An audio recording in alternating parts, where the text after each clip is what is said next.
राजनीतिक इस्तेमाल जिस तरीके से किया है, शायद वह अप्रत्याशित है आज तक के इतिहास में। इस प्रकार का राजनीतिक इस्तेमाल कभी भी नहीं हुआ होगा जैसे कि पिछले 5 वर्षों में किया गया।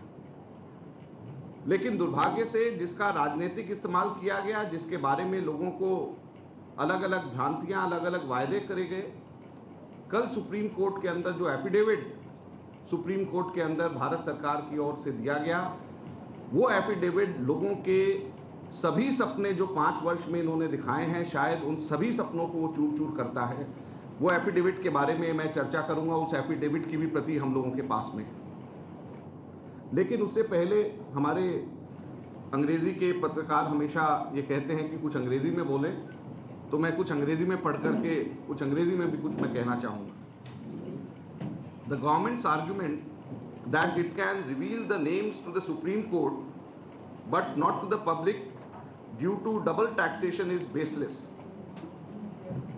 About rupees 21,00,000 crores had been deposited in Swiss banks. Any reluctance in declaring the names of Swiss bank account holders will simply raise doubts about the integrity of the people at the helm. What is the problem and reluctance in revealing the names? Why this dogged refusal to reveal the names of those who have accounts abroad? The country has a right to know and expects the name to be made public. The government has a lot to hide, and that is why they said that it won't be in public interest to reveal the names of those who have foreign bank accounts. This is what they told the Supreme Court. What is the public interest in hiding these names? Instead of trying to suppress facts, the government should publicize the names, particularly after the WikiLeaks reports on the matter. Government should, without any hesitation, make public names of all those who have stashed black money in Swiss bank accounts. The government has consistently failed to bring back Indian black money. At National Security Council today, I asked, why is the Money Laundering Act not being used to track black money abroad? आप समझ गए होंगे कि ये सारी की सारी statements ऐसा लगता है कि आज के समय में हम लोगों की पार्टी के नेताओं के द्वारा दिए गए हैं। लेकिन हैरानी की बात यह है कि ये स्टेटमेंट्स, सारे के सारे स्टेटमेंट्स समय समय के ऊपर भारतीय जनता पार्टी के वरिष्ठ नेताओं के द्वारा दिए गए, और उन नेताओं के द्वारा दिए गए जो भारत सरकार में अभी होम मिनिस्टर हैं, ट्रांसपोर्ट मिनिस्टर हैं, शिपिंग मिनिस्टर है, रूरल डेवलपमेंट है, लॉ मिनिस्टर हैं, कम्युनिकेशन मिनिस्टर हैं, एनवायरमेंट मिनिस्टर हैं, इंफॉर्मेशन ब्रॉडकास्टिंग मिनिस्टर हैं, कॉमर्स मिनिस्टर हैं। ये भारत सरकार की कैबिनेट के सब वरिष्ठ, जितने वरिष्ठ पोर्टफोलियो के मंत्री हो सकते हैं, उन सबके सब लोगों ने ये स्टेटमेंट्स दिया है। हैरानी की बात यह है कि आज के जो हमारे लॉ मिनिस्टर हैं, उनकी स्टेटमेंट ये है कि the government argument that it can reveal the names to the Supreme Court but not to the public due to double taxation is baseless. ये आज के लॉ मिनिस्टर ने 2011 में 18 जनवरी 2011 को कहा। जब हमारी सरकार ये कहती थी कि हम डबल टैक्सेशन एग्रीमेंट्स की वजह से हम ये नाम नहीं बता सकते, तो वो उस वक्त कहते थे, आज के लॉ मिनिस्टर, कि ये सरकार का एलिगेशन या सरकार का बहाना बेसलेस है। जो आज के रूरल डेवलपमेंट मिनिस्टर, जो उस वक्त भाजपा के अध्यक्ष थे, वो कहते थे कि any reluctance in declaring the names of account holders will simply raise doubts about the integrity of the people at the helm.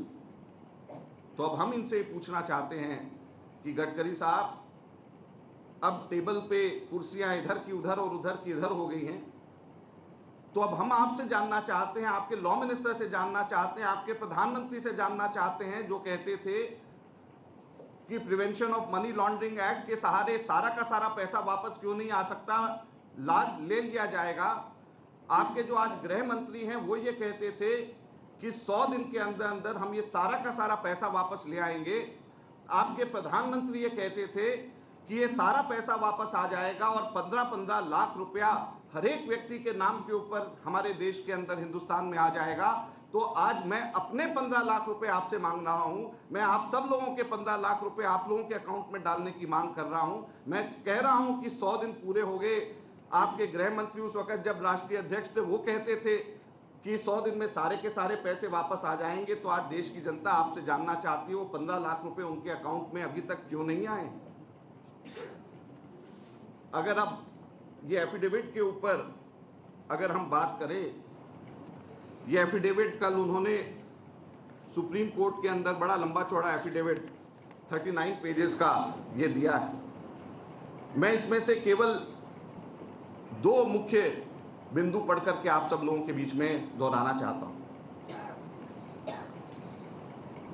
Page number 18 पे उन्होंने कहा है कि under the terms of the treaties the information can be quoted from the court files or decisions, but no directions can be given to the government to disclose all documents or information received. तो law minister साहब, जो आप ही की सरकार ने ये affidavit supreme court में कल दिया है, आपका लॉ मिनिस्टर साहब, कांग्रेस पार्टी आपसे जानना चाहती है कि वकील साहब, लॉ मिनिस्टर साहब, आपकी कानून की व्याख्या, जब आप लॉ मिनिस्टर होते हैं तो दूसरी होती है, आपके कानून की व्याख्या जब आप ऑपोजिशन के लीडर होते हैं, लोगों को गुमराह करना होता है, तो आपके कानून की व्याख्या दूसरी होती है। तो आज देश की जनता आपसे पूछना चाहती है, आपकी सरकार से पूछना चाहती है कि देश की जनता को गुमराह केवल वोटों की राजनीति के लिए क्यों किया गया। आज देश की जनता आपसे यह जानना चाहती है। देश की जनता एक एक व्यक्ति 15 लाख रुपए वापस अपने अकाउंट में, जिस तरीके से आपकी कानून की व्याख्या उस वक्त और अब के में जो फर्क है उसके बदले में वापस मांगना चाहती है। यही नहीं कि उन्होंने डबल टैक्सेशन एग्रीमेंट की दुहाई देकर के, डबल टैक्सेशन एग्रीमेंट की बात करके केवल नाम डिस्क्लोज करने से मना किया। मजे की बात यह है कि एक और बड़ा सुप्रीम कोर्ट को उन्होंने पेज नंबर 12 में मैं पढ़ करके सुनाना चाहता हूं। एक तरीके से देश को, सुप्रीम कोर्ट को, दोनों को के सामने उन्होंने एक तलवार सामने खड़ी कर दी। और क्या कहा है?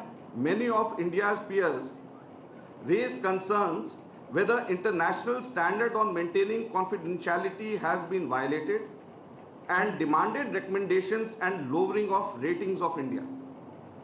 यानी कि अगर ये डिस्क्लोज कर देंगे तो इंडिया की इंटरनेशनल रेटिंग्स कम हो जाएंगी। ये एफिडेविट के अंदर पेज नंबर 12 में इन्होंने ये भी एक धमकी साथ साथ में दे दी। तो क्या भारत सरकार में बैठे हुए अभी ये वजीर, जो मैंने बताया कि होम मिनिस्टर भी, कम्युनिकेशन मिनिस्टर भी, एनवायरमेंट मिनिस्टर भी, आईएनबी मिनिस्टर भी, आदि से ज्यादा बड़े बड़े ओहदों वाली कैबिनेट के सबके सब लोग अब ये कहते हैं कि भारत की रेटिंग्स इंटरनेशनल लेवल के ऊपर लो हो जाएगी अगर हम लोग नाम डिस्क्लोज करेंगे। और पहले यही लोग भारत सरकार के ऊपर आरोप प्रत्यारोप करते थे। तो सच्चाई क्या? जब सच्चाई की बात आती है तो कल अरुण जेटली जी ने शाम को एक बयान दिया। मुझे पता नहीं कि ये कितना मीडिया इसको कवर करेगा, लेकिन एक सजग विपक्ष होने के नाते हमको इन सब बातों को जरूर उठाना चाहिए। उन्होंने कहा कि double taxation avoidance agreement was entered into between India and Germany when the Congress party was in power on June 19, 1995। हो सकता है कि फाइल्स के अंदर, कागजों के अंदर कुछ हो, उसके बारे में हमें जानकारी नहीं है। मैं कोई ऐसे ही आरोप प्रत्यारोप नहीं कर रहा, लेकिन मेरे हाथ में 2 डॉक्यूमेंट्स हैं और दोनों अरुण जेटली जी के ही डिपार्टमेंट के सरकारी डॉक्यूमेंट्स हैं। ये स्नैपशॉट है इनकम टैक्स डिपार्टमेंट का। इसके अंदर ईयरली बेसिस के ऊपर जो एग्रीमेंट्स साइन होते हैं, नोटिफिकेशंस होती हैं, कब साइन हुए उसके बारे में पूरा जिक्र होता है। ये पूरा 1995 का ये स्नैपशॉट है। इसके अंदर कहीं पर भी जर्मनी के साथ में एग्रीमेंट का इसमें जिक्र नहीं। इसका जिक्र 1996 के अंदर है और 1996 में इनके इनकम टैक्स डिपार्टमेंट के ये कागज हैं जिसमें मैं सिर्फ 2 बातें पढ़ करके सुनाना चाहता हूं। Whereas the aforesaid agreement was brought into force on the 26th day of October 1996. Notification dated 29th November 1996. और इन दोनों समय के ऊपर कांग्रेस पार्टी सत्ता में नहीं थी। मैं जेटली जी को यह कहना चाहता हूं, हो सकता है कि कुछ और जानकारी उनके पास में हो, हमारे पास नहीं है, लेकिन जो उनके अपने डिपार्टमेंट के अंदर, उनके अपने वेबसाइट इनकम टैक्स के हैं, वो डॉक्यूमेंट्स मैंने आज आप सब लोगों के सामने रखा। लेकिन महत्वपूर्ण ये नहीं है, महत्वपूर्ण एक और बात है, और वो बात ये है कि आज तक के इतिहास में कुल 92 एग्रीमेंट्स आज तक के इतिहास में साइन हुए हैं 92 कंट्रीज के साथ। और 92 जो एग्रीमेंट साइन हुए हैं 1998 से लेकर के 2004 तक के बीच में 14 एग्रीमेंट्स साइन हुए हैं, जिस टाइम के ऊपर आज के वित्त मंत्री अरुण जेटली जी जो कह रहे थे कि ये एग्रीमेंट जर्मनी के साथ में हुआ है, इसके अंदर कॉन्फिडेंशियलिटी का क्लॉज है, इसलिए हम कुछ नहीं कर पा रहे।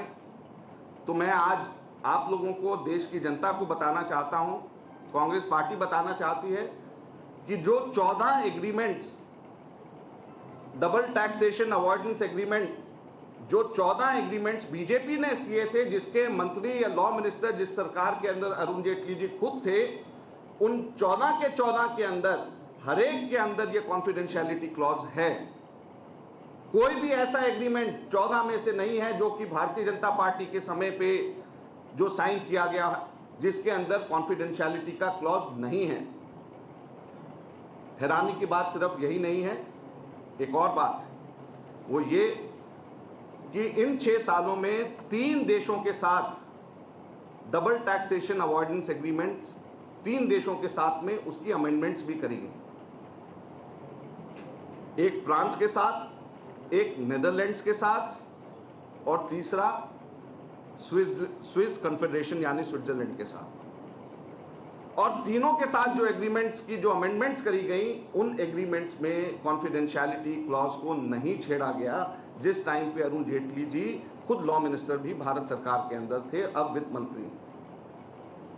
तो आज देश की जनता, कांग्रेस पार्टी इनसे ये जानना चाहती है कि जब आपके समय पे ये DTAA double taxation avoidance agreements अलग अलग देशों के साथ हो रहे थे, जिसमें ऑस्ट्रिया, बेलारूस, बेल्जियम, चेक Republic, France, Hashemite, Kyrgyz, Morocco, Namibia, Netherlands, Portugal, Qatar, Russia, South Africa, Switzerland के साथ अमेंडमेंट, ट्रिनिडाड टोबैको, यूक्रेन, इन सब कंट्रीज के साथ में जब आपके सामने हो रहा था, तो उस वक्त कॉन्फिडेंशियलिटी क्लॉज क्यों आपने रखा, और उसके बाद में भी आप इस तरीके से पूरे देश भर में घूम घूम करके देश की जनता को क्यों गुमराह करते रहे? आज देश की जनता, कांग्रेस पार्टी आपसे ये जानना चाहती है। तो ये सारे के सारे डॉक्यूमेंट्स जिसके बारे में मैंने यहाँ पे आप लोगों को पढ़ करके सुनाया, इन सब की कॉपीज भी आप सब लोगों को उपलब्ध हम लोग करा देंगे। और अब अगर इस विषय पे आप कुछ और प्रश्न पूछना चाहें तो यहाँ पे मैं तैयार हूँ।